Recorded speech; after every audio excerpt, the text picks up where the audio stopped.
Olá, boa noite. Vamos lá. Hoje a ideia é a gente falar sobre como os indicadores, como ter indicadores podem nos ajudar, né, no nosso trabalho de orientação parental. E aí vou explicar um pouquinho, né, o porquê que a gente, isso é uma parte bem importante do curso, né, que a gente fala bastante, frisa bastante na primeira entrevista, enfim, que são indicadores de avaliação e indicadores também, critérios de diagnóstico, né? A gente tentou, assim,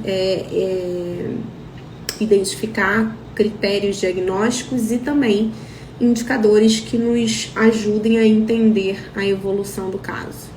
Então é sobre isso que eu vou falar aqui com vocês, lembrando sempre a respeito, né, do trabalho de orientação parental, do trabalho do psicólogo em orientação parental. Aqui a gente sempre vai discutir como você ter mais segurança na orientação parental, na melhoria da relação entre pais e filhos e como viver da psicologia, tá? A ideia é que a gente sempre fale em como você vai se sentir mais segura para trabalhar essas relações e como você vai fazer disso a sua profissão e por onde você vive, né? A partir do trabalho de psicologia é possível e a cada dia que passa eu percebo o quanto os pais estão carentes, né? Principalmente aí vivenciando a pandemia como a gente está vivenciando. Deixa eu só ajeitar aqui a luz, o computador desligou. A pandemia, eu acho que aumentou muito a demanda de orientação parental, os pais estão muito perdidos. Só essa semana eu atendi 3 pais com demandas muito parecidas, características em pré-adolescentes e em crianças, os dois foram mais ou menos 6, 7 anos, né? Características de ansiedade, de dificuldade social. Então a gente vai lidar com isso pós-pandemia demais. Então acho que tem espaço, tem lugar para todo mundo, tem muita demanda de trabalho, gente, muita mesmo. Esses 2, dando um exemplo, esses 3, na verdade, um deles ficou em orientação e os 2 outros eu indiquei para terapia e um dos pais decidiu fazer a psicoterapia da criança e orientação parental. Os pais realmente estão muito perdidos. A pré-adolescência, por exemplo, já é uma fase complicada de lidar. Imagina os pais passando por isso em plena pandemia. A gente falou de alguma coisa que é até bem os indicadores, né? É um assunto até um pouco questionado, polêmico, né? Dentro do processo, dos processos de terapia dentro da psicologia, né? Quando a gente fala em indicadores, a gente já pensa nas métricas, nos números, né? Em questões muito objetivas. Então, o que a gente está falando sobre indicadores, né? O que a gente está denominando como indicadores? Nada mais, nada menos do que norteadores do nosso trabalho, uma forma de você, ainda que subjetivos, né, mas é sempre importante você avaliar de uma forma crítica o seu trabalho. E essa avaliação, essa forma crítica, ela passa por indicadores, né, sejam indicadores eles, né, ligados à sua visão de homem de mundo, à sua... que conversem com a sua abordagem teórica, né? Quais são, né, os conceitos de saúde da sua visão de mundo, né? E a partir disso, como é que você extrai deles esses indicadores que vão ser uma base, né? Para que você defina, para que você consiga avaliar para onde está indo o seu trabalho. Se ele está indo para um caminho que era o esperado, ou se não, o que você precisa identificar para poder fazer uma melhoria no processo, né? É sobre isso que a gente está falando. A gente está falando ainda que fatores, indicadores subjetivos, mas que você tenha um norte, né? Para que o trabalho não fique um trabalho tão subjetivo a ponto de para qualquer caminho. E olha que sou uma psicóloga, uma gestalterapeuta fenomenológica, né? Não sou TCC, que já tem um trabalho mais objetivo, mas ainda assim a gente acredita, principalmente na orientação parental, que onde a gente se propõe a fazer um trabalho que não é um trabalho a longo prazo. A gente sempre fala aqui que o trabalho de orientação parental,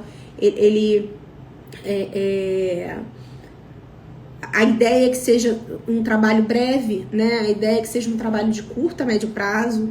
É um trabalho, isso vai depender muito da família, vai depender muito da disponibilidade, da forma como aquela família está empenhada no trabalho, mas a ideia é sempre buscar a autonomia dos pais, né? Então a gente faz um trabalho de conscientização, de busca de consciência, de facilitação para a criatividade, né?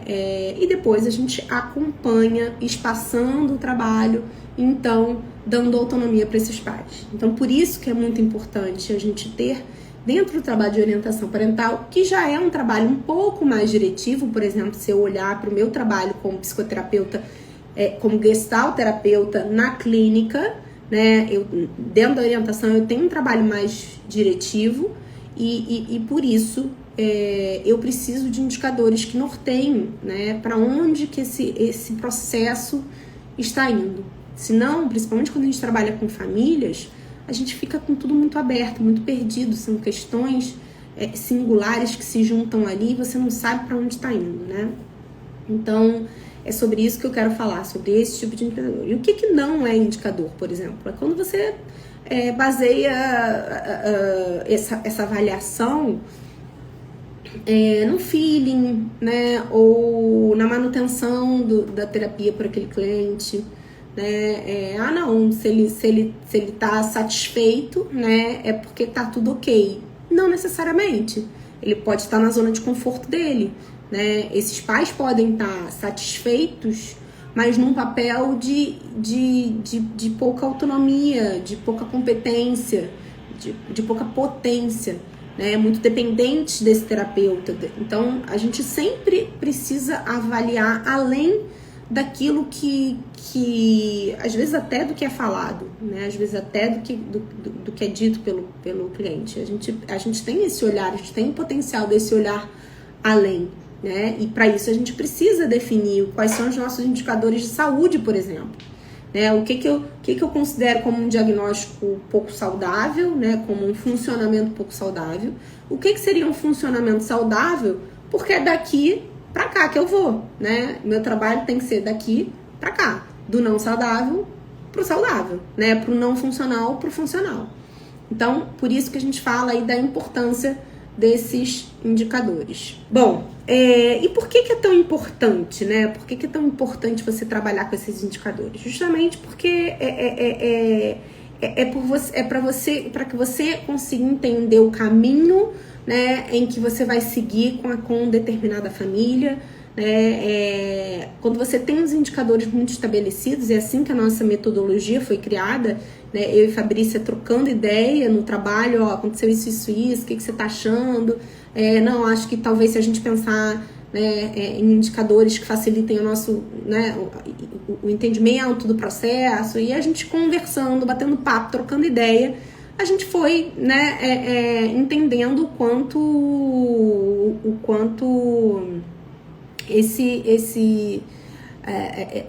a criação desses indicadores, assim como a gente já tem para a clínica individual, né? Eu e Fabrícia atendemos adultos e crianças antes de trabalhar com orientação parental.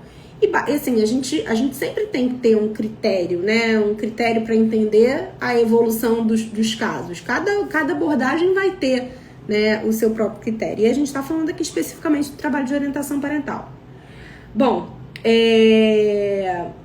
dando um exemplo aqui para vocês, né? Por exemplo, uma família que precisa excessivamente, da minha opinião, dando um exemplo de um caso clínico muito clássico dos que eu atendo, né? Então, a família que te procura sempre para, às vezes, no dia a dia, decisões do dia a dia ali, pelo WhatsApp, enfim, ele fez isso, agora eu não sei o que fazer. Ele se jogou no chão, eu não sei o que fazer. Né? Essas coisas muito básicas, isso é um ponto, isso levanta, né? É um ponto de atenção, um ponto de alerta, né?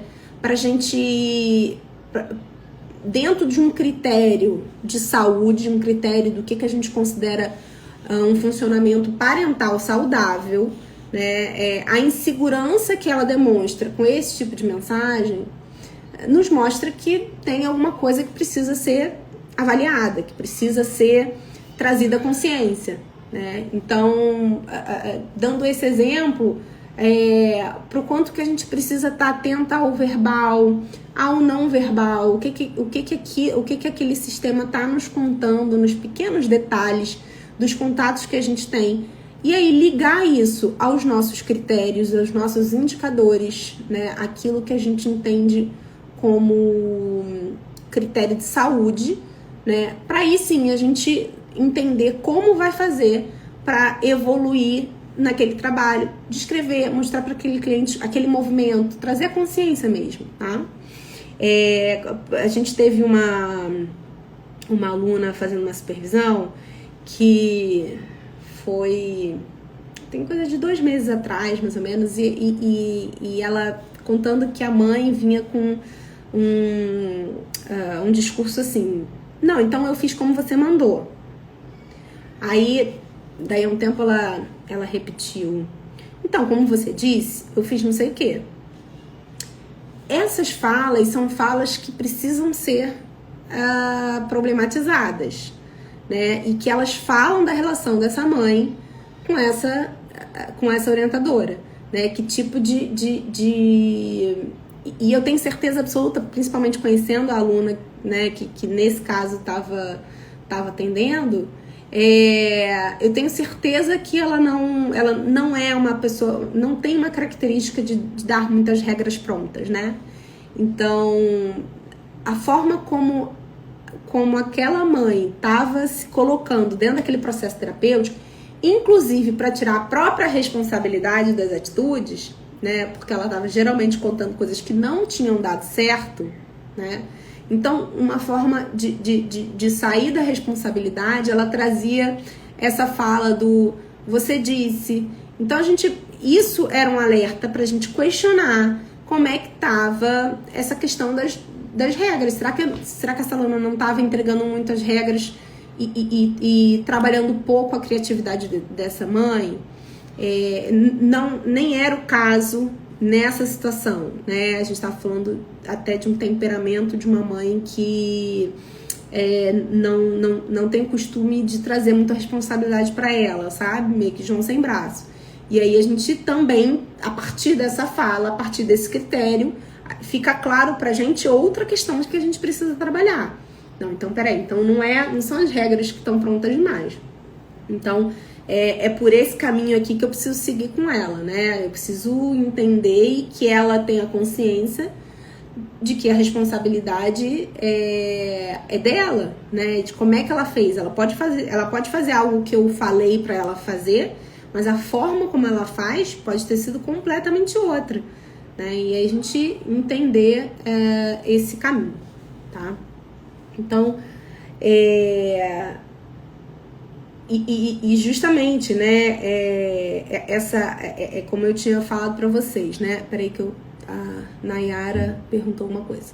Acaba sendo uma frustração para nós profissionais, esse perfil de família que não consegue prosseguir no processo. Muitas vezes trazem dificuldades que já foram trabalhadas, ou é só eu? Então, e por isso que os indicadores são tão importantes, Nayara, para a gente entender, para a gente poder ter uma visão crítica sobre o processo, para a gente ter uma visão crítica sobre de que forma nós podemos ser mais facilitadoras ou não, o que a gente precisa trazer à consciência dessa família ou não, né? Lidar com a resistência, a gente vai lidar, tá? E a gente fala muito disso no curso. É muito natural que um sistema familiar tenha resistências. Eles fazem isso por sobrevivência. emocional, né? É um movimento saudável de qualquer sistema familiar ser resistente ao que é conhecido. Dito isso, a gente vai lidar com essas resistências, né, a partir dessa visão e desses critérios que a gente entende como evolução, né, de um trabalho. Então, assim, a gente vai tentar a evolução do trabalho, a gente vai lidar com algumas resistências, e a gente tem toda uma forma de trabalhar essas resistências familiares, né, para depois prosseguir no trabalho. Mas se a gente não tem essa visão crítica antes que esses pacientes saiam do processo, a gente perde paciente, a gente perde, né, justamente uma oportunidade.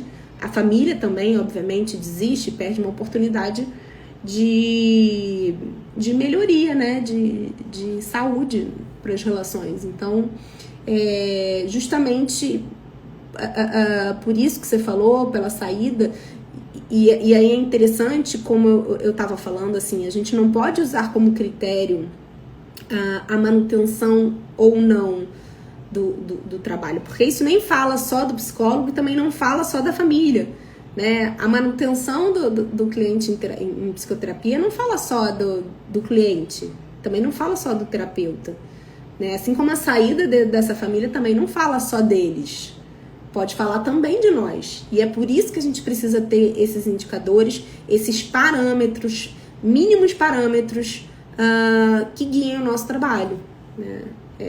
E aí, dependendo da abordagem, você vai ter mais facilidade ou menos facilidade de se adaptar a isso, né? Tem algumas abordagens que tem um olhar mais avesso a diagnósticos, enfim, a critérios, a indicadores. Eu não estou dizendo nada de forma engessada, eu sou gestalterapeuta, gente, eu já teria essa visão um pouco mais, com mais dificuldade de lidar com isso. Mas eu acho que o trabalho, principalmente o trabalho de orientação parental, a gente precisa mesmo de entender o que é evolução, né? O que a gente enxerga como evolução da família, né? Pra gente saber onde é que a gente vai, o que a gente vai trabalhar. Sem essa visão ampla, sem essa visão focada em critérios diagnósticos e em critérios de evolução, a gente a gente vai pelo feeling. E aí o feeling a gente pode se perder também, né? Então acho que é importante a gente juntar, né, esses dois conceitos. Mas é muito frustrante, né, gente? Não é toda família que banca, que consegue. É difícil, assim, lidar com a resistência de uma família é muito difícil. Um processo familiar e ter início, meio e fim é difícil, porque não é resistência só de um que você enfrenta, né? Você enfrenta a resistência do campo inteiro, né? Do sistema inteiro. Então é sempre muito difícil, e por isso o trabalho com criança é tão frustrante, né? O trabalho com os pais, eu diria que é menos frustrante do que o trabalho com a criança.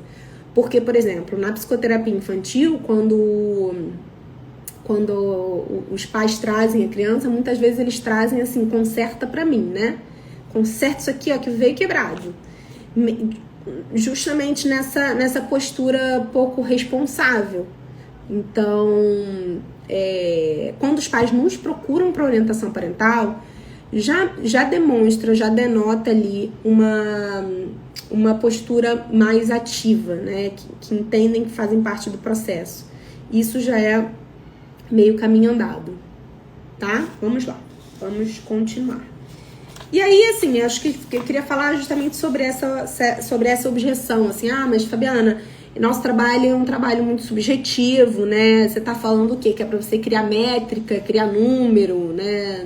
Não é disso que eu tô falando, né? Eu tô falando de ainda que sejam indicadores subjetivos, né? E que são, né, indicadores subjetivos, mas que você tenha parâmetros. Deu para entender isso, né? Bom, e aí eu queria falar assim, quais são os critérios que são critérios, por exemplo, errados, né? O que seria você confiar num critério... Primeiro, talvez, desses critérios mais definitivos, mais objetivos, né? Lidamos com a subjetividade, lidamos ali com o indivíduo, com a individualidade do sistema familiar, e cada um vai ter seu tempo, né, de evolução. Então, eu não posso criar um indicador de tempo, por exemplo. Não, se aquela família em 2 meses não evoluir nisso, não dá, não vou continuar o trabalho. Não é isso, tá? A questão é entender a individualidade, mas também entender um processo, qual o objetivo que você quer chegar, né? O que você considera saúde para uma relação parental, para uma relação entre pai e filho, né? O que você considera o que não é saúde, o que você considera o que é saúde, e o que você precisa ajudar essa família para chegar. O caminho vai ser sempre diferente de uma família para outra, porque as relações são diferentes, os temperamentos são diferentes, né? As famílias de origem são diferentes, mas é importante que você tenha um norte, né? Então, não confiar só naquilo que o paciente diz, né? Muitas vezes eles falam, as coisas lá em casa estão muito melhores, né? Aí você vê, isso acontece muito, né? A mãe fala, não, lá em casa as coisas estão muito melhores. Aí o outro fala, não sei que casa que você tá falando, né? Lá em casa, pra mim, continua a mesma coisa. Então, às vezes, essas falas, assim, muito, muito positivas, elas podem estar escondendo justamente, né, uma resistência. Então, a gente precisa sempre ficar atento que não só aquilo que é dito, né? A gente, com bons psicólogos, o não verbal, o não dito, né? A forma como você percebe a comunicação do casal, ela também vai dar indícios disso, né? Se é resistência, se não é, se é avanço, não, se realmente melhorou, né? Essas melhoras assim muito rápidas, de uma semana para outra, isso não costuma acontecer. Isso precisa ser lá um ponto de atenção para você, né? Até se a gente sabe, se a gente entende, se a gente tem bem construído na nossa cabeça o conceito de sistema familiar, né? E de como eles funcionam nos movimentos de mudança, a gente vai saber que a mudança ela precisa de um tempo, né? Então,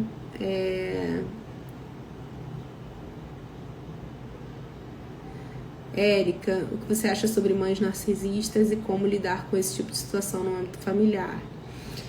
Então, Érica, eu acho que esse tá um assunto que tá bem em voga, né? Das mães narcisistas.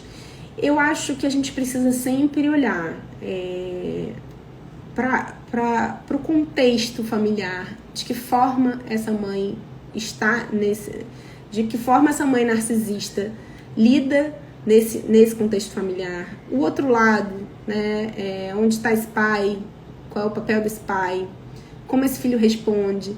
Então, eu não consigo te dar uma resposta assim, a gente lida desta forma. Até porque a gente fala muito sobre regras prontas, né? E não dar regras prontas para as famílias. A gente sempre fala numa construção, na criatividade da família. Ao ponto que, por exemplo, a gente também fala de estilos parentais e do estilo negligente, que raramente vai parar na orientação parental. Então, as mães narcisistas, elas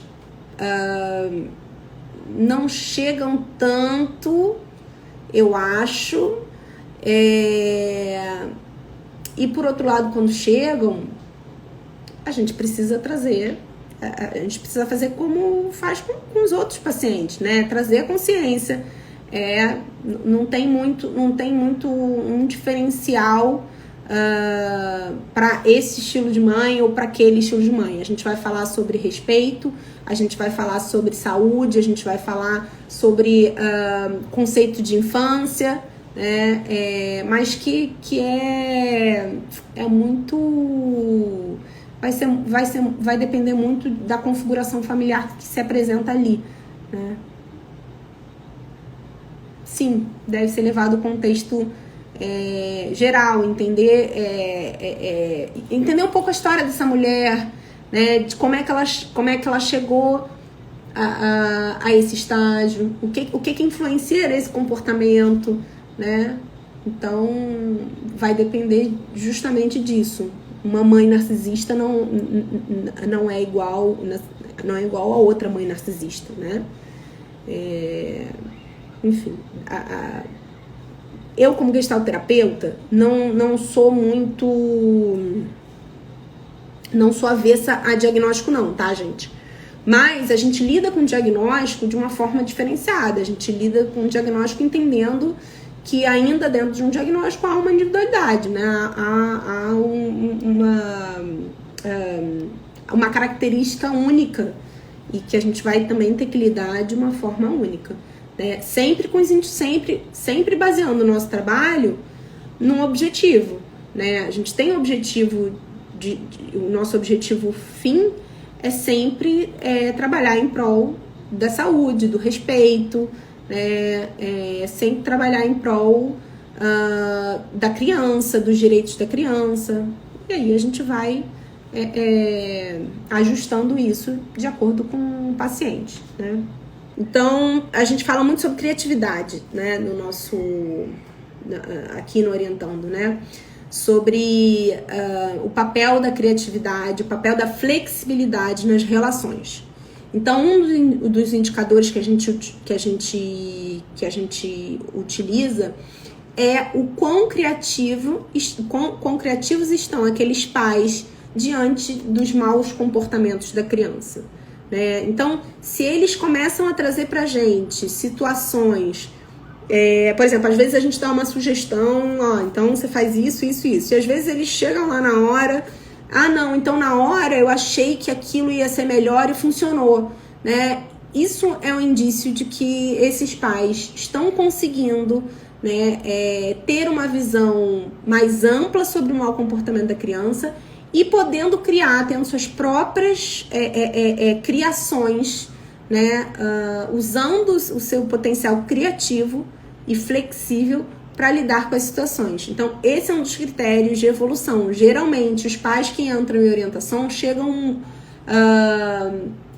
muito rígidos e pouco criativos, né? Talvez por falta de conhecimento, né, sobre desenvolvimento infantil, talvez por falta de conhecimento em estratégias educacionais, talvez por características mais inflexíveis de temperamento, né? E aí a gente vai trabalhar em cima disso, né? A gente vai dar informação, a gente vai ajudar com possibilidades de estratégias educacionais que conversem com o estilo daquela família, e a partir disso, juntando todos esse trabalho, a gente espera que a família consiga desenvolver a sua própria forma, né? Eu sempre vou repetir aqui que o nosso trabalho é em prol da autonomia, né? O nosso trabalho é em prol de que esses pais não precisem do nosso trabalho. E por isso o nosso trabalho se coloca como um trabalho de curto a médio prazo, né? Porque o nosso objetivo é que aquela família consiga experimentar suas relações de uma forma mais livre e criativas dentro de um critério que já foi conversado, né? Que é um critério de respeito, de saúde, de uma visão mais ampla sobre a infância, uma visão com mais informação sobre a infância, tá? Então esse é um critério que a gente utiliza, que é o critério de criatividade. Outro critério importante é o critério de consciência. O quão conscientes estão esses pais dos próprios comportamentos, né? Será que eles têm consciência? Será que por exemplo, digamos assim, aquela mãe, aquele pai que falam sobre descontrole de raiva, por exemplo. A gente sempre busca entender como é que é isso para eles, como é que eles lidam com isso, né? Será que você consegue ter esse controle? Como é que é a sua regulação emocional? Então, na hora que a gente tá ali, que a gente perde a paciência, que a gente faz tudo que a gente não gostaria de ter feito com o nosso filho, isso mostra uma dificuldade em se regular emocionalmente. Então, a gente trabalha pela conscientização desse momento, desse espaço, né? No momento em que o pai se percebe, né, com raiva, percebe que isso vai levar a algum comportamento disfuncional nessa relação, tendo consciência disso, ele consegue escolher se acalmar para então poder tomar alguma atitude. Então, o critério da tomada de consciência, da autoconsciência parental é muito importante. Então, quando os pais trazem já momentos em que eles conseguiram, né, se regular emocionalmente, conseguiram... Não, porque aí a gente estava lá, ela gritou ou ela me bateu e aí eu não agi por impulso. Eu pedi uma pausa, dei a pausa positiva, me acalmei e voltei depois. Então, essas falas também são falas que nos indicam uma evolução no caso, né? E aí percebem, não é a fala do eu acertei, né? Não é a fala do tá tudo certo, já está tudo bem. Pode ser que esteja tudo bem, que eles falem, olha, agora acho que já não precisa mais. Mas as falas que estão por trás, né? A comunicação que está por trás de questões que eles trazem que são importantes. Então, assim, por exemplo, a presença e demonstração de afeto é algo que não é obrigatório em cada família, né? Mas que eles entendam o que é afeto para eles, como é que eles dividem isso. Então, a partir do momento que a gente percebe uma evolução nesse indicador, ainda que afeto seja sentar para comer juntos, né, ou assistir um filme, ou dizer para outra pessoa o quanto é importante, a gente vai junto com a família entender o que liga aquela família, né? Quais são os sentimentos que ligam aquela família e como é que isso é demonstrado, tá? A Amanda, a psicologia também é preventiva. Justamente, o trabalho de orientação parental mais ainda, né? Adler, que é o psicólogo em que a Jane Nelson baseou lá o livro a teoria da disciplina positiva, né? Ele acreditava justamente no trabalho de orientação parental nas escolas como um trabalho preventivo à saúde mental das crianças e da família como um todo, né? Então, é sim um trabalho preventivo que eu acho que nosso papel é justamente esse, né? Ajudar os pais a evitar, né, adoecimento, seja deles ou seja dos filhos, por conta dessa relação, que é uma relação, não é fácil, né? Quem tá aqui, que é mãe, sabe que não é uma tarefa fácil. A gente não nasce sabendo, a gente não é tão instintivo assim quanto a gente pensa ser mãe ou educar. Então, não é tão instintivo assim educar, é difícil. E a gente pode sim adoecer por várias questões, né? Seja pela falta de autocuidado, né? Os pais que se dedicam de uma forma exagerada, sem se olhar, sem o autocuidado, né? Sem autoconsciência de que aquilo tá demais, que aquele papel tá tomando a vida e o sistema todo. Então, isso também traz consequências aí. A parentalidade traz consequências e é por isso que o nosso trabalho sim é preventivo.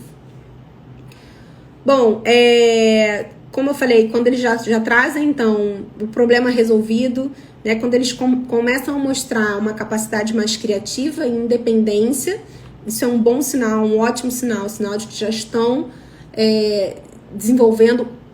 E por outro lado, né, se é uma família, um casal que te procura, né, e que está lá com você há 4, 5 meses e não conseguem ter esses insights e essas criações, isso mostra o quê? Isso mostra talvez uma inflexibilidade desse casal, uma dificuldade tremenda de flexibilização e que a gente precisa trabalhar, né? Isso fala talvez de uma postura mais um tanto quanto diretiva da nossa parte. Então, será que a gente não está trazendo tudo de mão beijada? Porque faz parte do processo terapêutico você ajudar esses pais a criarem suas próprias estratégias educacionais, né? A gente vai ter todo um trabalho de base ali, como eu falei, né? Para a gente entender o conceito de respeito, para a gente entender o conceito de infância, sobre os direitos de cada um, sobre o papel de cada um. E a partir disso, com esses conceitos bem fundamentados, eles vão poder criar suas próprias estratégias. E aí, essa postura de orientador parental, ela precisa ser uma postura pouco julgadora, no sentido de entender que cada família vai se organizar da sua própria forma, né? Sem esperar a perfeição dessa família. Porque o que você percebe hoje, quando a gente fala de educação parental, quando a gente fala aí de disciplina positiva, quando a gente fala de estratégias de educação, eu acho que há uma exigência de perfeição que é irreal, né? E que não nos cabe, como psicólogos que somos, ter essa postura diante do cliente, tá? De esperar a perfeição. Então, por isso que esses critérios de evolução dentro do que a gente considera saúde são tão importantes. Então, a gente percebe também uma melhoria do trabalho quando a gente consegue enxergar leveza nas relações, né? Quando a gente consegue perceber as melhorias, por exemplo, de comunicação entre um casal, né? Então, se você pensar como o casal chegou, né? O quanto que eles se interrompiam na primeira sessão, na segunda, na terceira, porque vai fazer parte do processo você ajudá-los a se comunicar quando o assunto é criança, né? Eles vão estar ali aprendendo também a dar um espaço ao outro, a um ouvir ao outro, né? A que eles consigam, por exemplo, quando eles estão em dois polos, uma mãe muito permissiva, um pai muito autoritário, para que eles consigam se integrar e que um ensine para o outro um pouco daquilo que tem como potencial, né? Então, o pai que é muito autoritário, ele tem uma capacidade de dar limites melhor do que essa mãe que é permissiva. Por outro lado, essa mãe que é permissiva, ela tem uma capacidade de dar afeto e de dar empatia para o filho que esse pai talvez não tenha. E o quanto eles não podem aprender um com o outro. Esse é um dos critérios. Quando a gente vê melhoria nessa relação dos pais ali, são eles que vão estar ali na nossa frente, né? Quando a gente vê, por exemplo, eu lembro de um caso clínico que eu atendi, em que o filho falava: eu te odeio, eu te odeio, eu te odeio, falava muito. E a gente fez todo um trabalho e um dos critérios que a gente entendeu como melhoria era uma diminuição tremenda no eu te odeio, né? De vez em quando vinha ainda, mas isso fala na melhoria da relação entre mãe e filho, né, nesse caso. E isso foi um dos critérios que foi um ponto de atenção quando a gente faz o diagnóstico, quando a gente entende o processo, para ir melhorar, né? A gente vê um processo de evolução e isso é um dos exemplos de quando a gente enxerga a melhoria nas relações, também mostra uma evolução no caso, né? E quando a gente percebe também a criança mais autoconsciente, né? Uma criança que já se percebe, que já entende, que já fala melhor dos seus sentimentos, né? Que já se conhece o suficiente para poder se regular emocionalmente. Pais bem regulados emocionalmente são, consequentemente, bons exemplos para os filhos, e os filhos aprendem a como se regular emocionalmente. Então, se a gente precisa trabalhar a autorregulação dos pais, quando a criança começa a se autorregular, a gente já vê que há uma evolução, né, nesses dois. Então, são basicamente esses os critérios que a gente entende como critérios de evolução, além da evolução nos critérios diagnósticos, que são critérios que a gente define lá, que são pontos de atenção, são pontos característicos da parentalidade que a gente define como pontos de atenção, e a evolução desses critérios também são indicadores de que o nosso trabalho está funcionando, quando a gente quando a família confia e tem referência no nosso trabalho, né?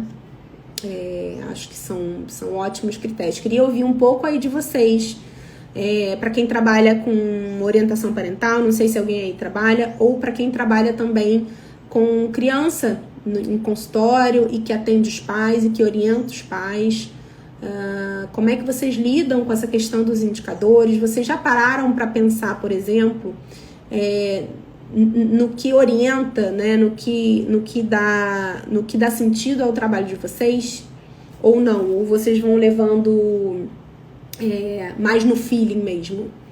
Me contem aí um pouquinho. Aliás, esse é o exercício que eu queria propor aqui para vocês, para que vocês, independente do trabalho que vocês façam, se vocês já trabalham com orientação parental, ou se vocês trabalham na clínica de crianças e orientam pais, né, para que vocês pensem e coloquem no papel o que você considera evolução, né, de um trabalho, o que você considera disfuncional e o que você considera saúde, para então você entender o que é progresso, né, o que é evolução.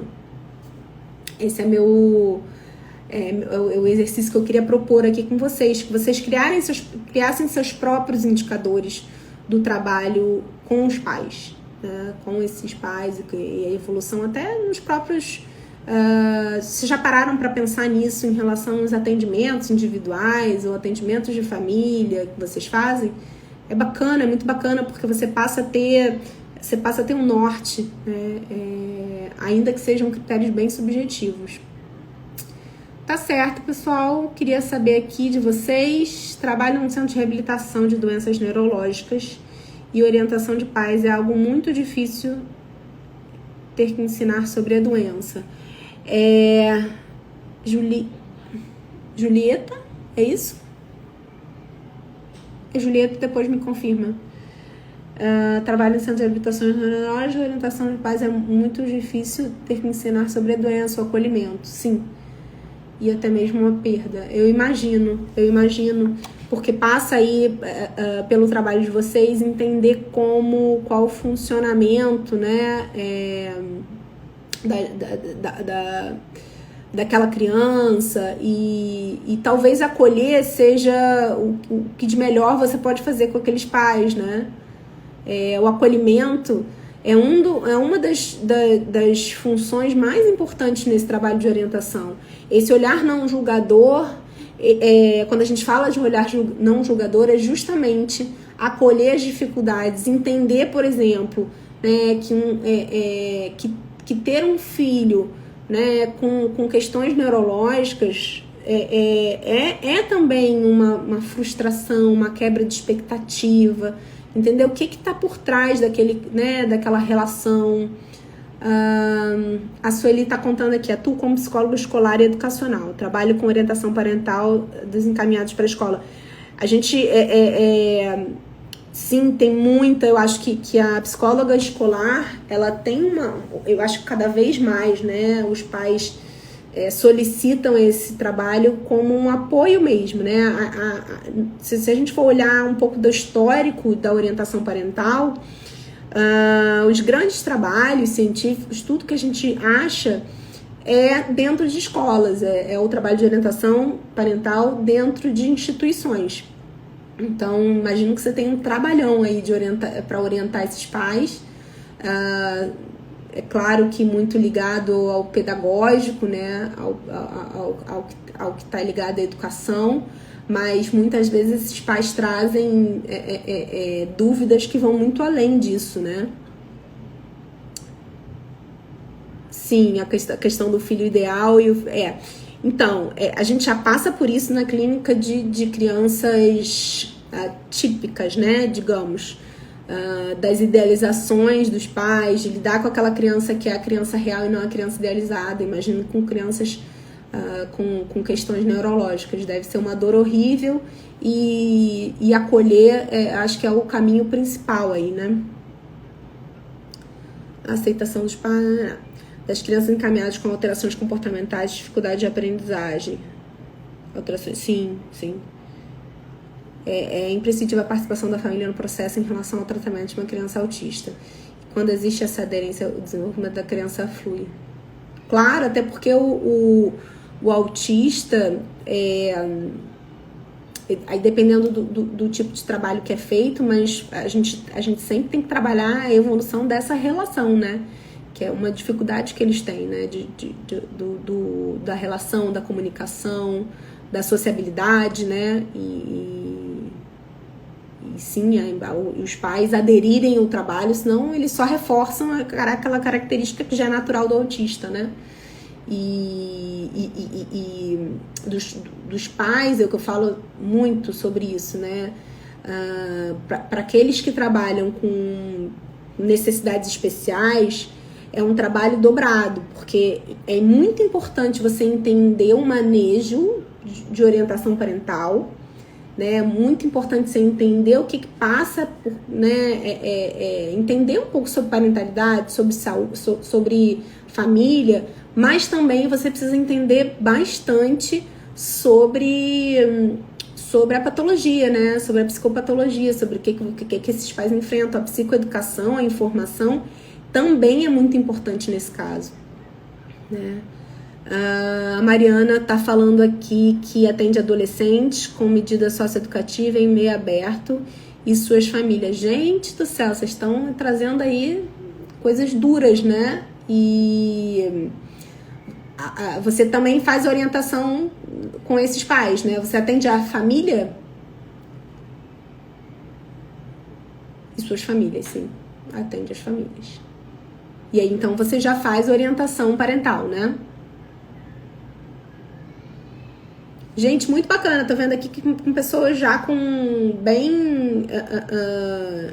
já no mercado, né? Já trabalhando com orientação parental. Cada uma na sua especificação.